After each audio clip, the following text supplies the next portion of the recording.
Hi everyone, welcome to Broadbent Selections What's in the Glass. I'm Josh Orr, one of the Master Sommeliers here, and I'm your host for this week's edition.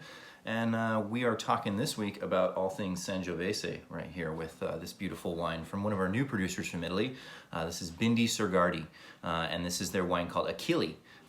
They lovingly call it Achille the Killer because this bottle is dangerously drinkable.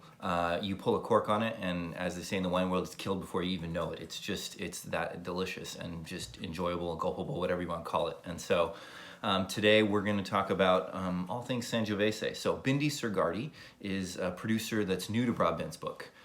We've just dipped our toes into Italy and we're all really excited about it, and this wine's a prime example of why we're excited about it.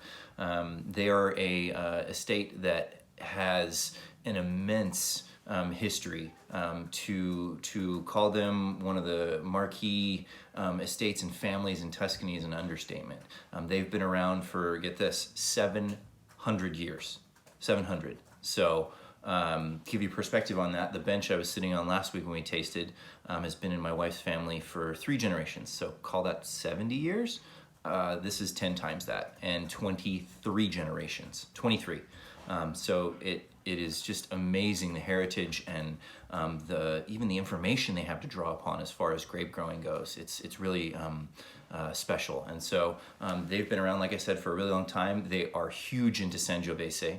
It is their equivalent to Pinot Noir in Burgundy, or Nebbiolo in Piedmont, or Cabernet and Merlot in Bordeaux.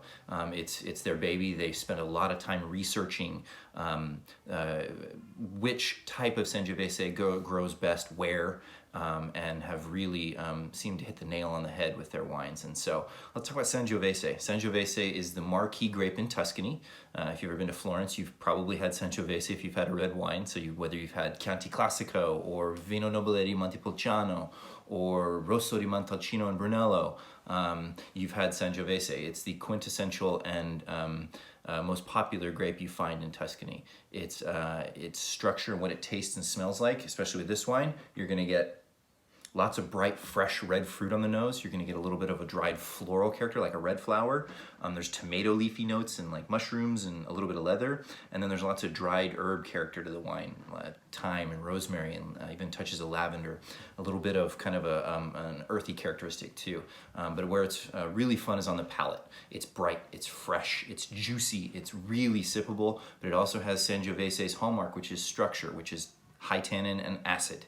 So it's going to make your mouth water with the acid, but it's also going to make your mouth dry out with the tannin, which is kind of a cool experience. But that's why Sangiovese is so great at the table with food.